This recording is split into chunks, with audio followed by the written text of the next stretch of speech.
Greetings, citizens of the world. The drums echo in the distance once again, and the threat is all too familiar and real.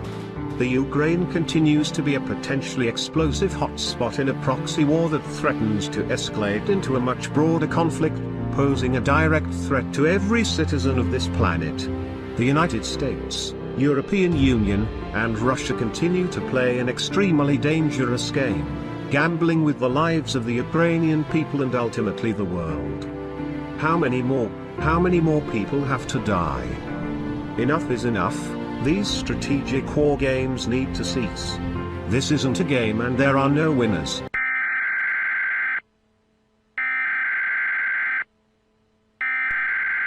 Ukraine still under attack tonight. Russian forces launching a full-scale invasion about 24 hours ago.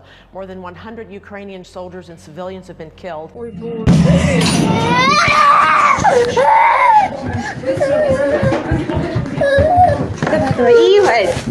President Biden condemning Russia, saying Putin has chosen a premeditated that will bring a catastrophic loss of life and human suffering.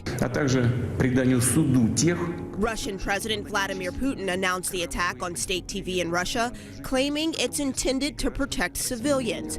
During an emergency meeting, members of the United Nations Security Council pleaded for peace. At the exact time as we are gathered in the council seeking peace, Putin delivered a message of He made a decision for a special military operation in the Donbass. So I call on every one of you to do everything possible to stop. Russian troops have reportedly taken full control of the area around the Chernobyl nuclear power station, including the plant itself. That site just about 60 miles from Kyiv.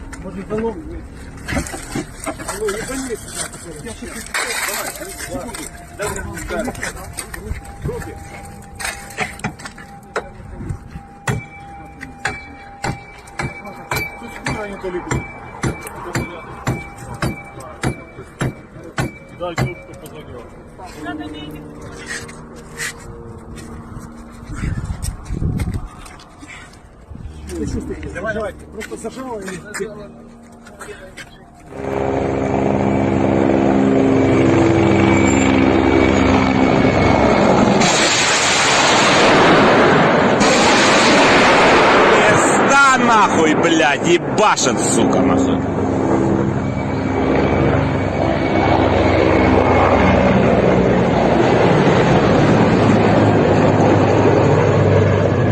Today, the U.S. sent in the cavalry. The 2nd Cavalry Regiment out of Vilsek, Germany, loaded up this morning bound for Romania, right along the Ukrainian border. Around 1,000 U.S. troops and columns of Stryker armored vehicles. Москва.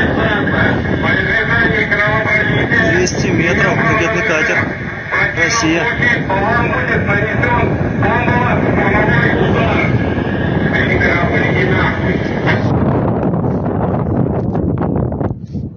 Вот так вот мы тут и живем, блядь, на острове Змеином. Russian troops are closing in on the capital. Their military vehicles have been filmed entering the city. And in the last few hours, multiple explosions have been reported. Exact figures are unknown, but there are reports of large numbers of Ukrainian casualties, both military and civilian, since the invasion began, and of Russian military.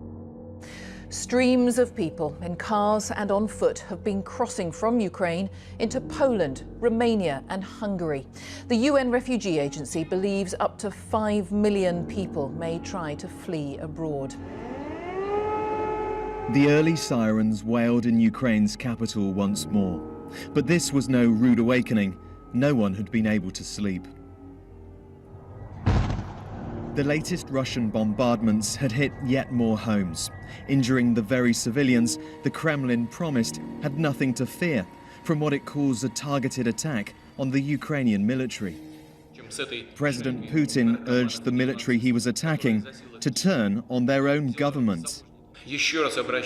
I appeal to the servicemen of the armed forces of Ukraine. Do not let neo-Nazis and Ukrainian ultra-nationalists use your children, wives and the elderly as human shields. Take power into your own hands. It's now becoming clear we need to protect ourselves online. Governments and hackers can see and track all your personal data without you even knowing. Start protecting yourself with Private Internet Access. Private Internet Access is the leading no-log VPN service with over 1 million active users, 30 million downloads, and it's even open source.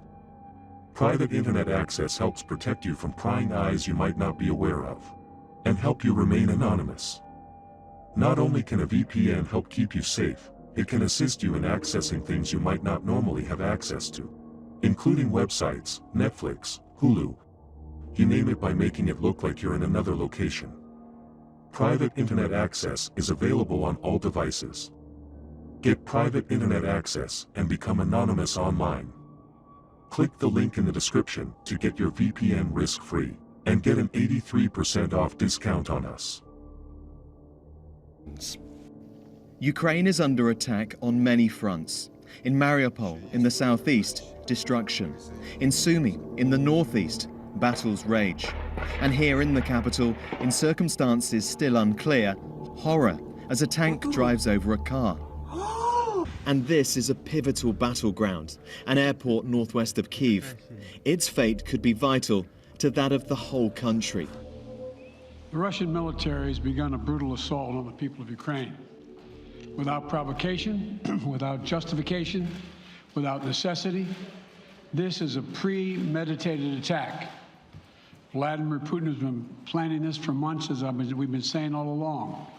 He moved more than 175,000 troops, military equipment and positions along the Ukrainian border. He moved blood supplies into position and built a field hospital, which tells you all you need to know about his intentions all along. He rejected every good faith effort the United States and our allies and partners made to address our mutual security concerns through dialogue to avoid needless conflict and avert human suffering. In the past week, we've seen shelling increase in the Donbass, a region in eastern Ukraine controlled by Russian-backed separatists. The Russian government has perpetrated cyber attacks against Ukraine. We saw a staged political theater in Moscow, outlandish and baseless claims that Ukraine was about to invade and launch a war against Russia, that Ukraine was prepared to use chemical weapons, that Ukraine committed a genocide. Without any evidence, we saw a flagrant violation of international law in attempting to unilaterally create two new so-called republics on sovereign Ukrainian territory. And at the very moment that the United Nations Security Council was meeting to stand up for Ukraine's sovereignty, to stave off invasion, Putin declared within moments, missile strikes began to fall on historic cities across Ukraine. Then came the air raids, followed by tanks and troops rolling in. We've been transparent with the world. We've shared declassified evidence about Russia's plans and cyber attacks and false pretexts so that there could be no confusion or cover-up about what Putin was doing. Putin is the aggressor. Putin chose this war, and now he and his country will bear the consequences.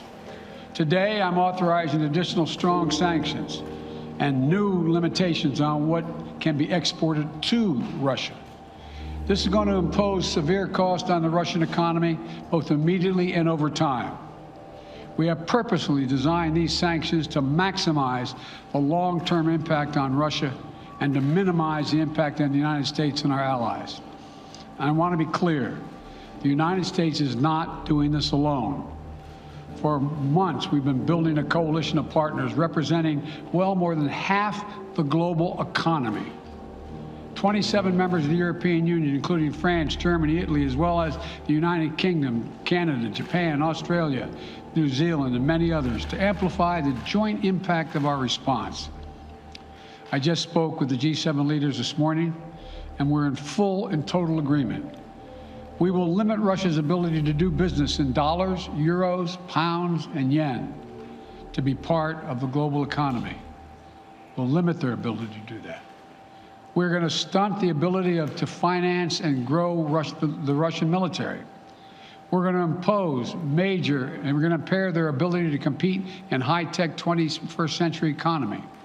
We've already seen the impact of our actions on Russia's currency and the ruble, which early today hit its weakest level ever in history. The Russian stock market plunged today. The Russian government borrowing rate spiked by over 15%. In today's actions, we've now sanctioned Russian banks that together hold around $1 trillion in assets. We've cut off Russia's largest bank, a bank that holds more than 1/3 of Russia's banking assets by itself, cut it off from the U.S. financial system. And today, we're also blocking 4 more major banks. That means every asset they have in America will be frozen. This includes VTB, the second largest bank in Russia, which has $250 billion in assets. As promised, we're also adding the names to the list of Russian elites and their family members that we're sanctioning as well.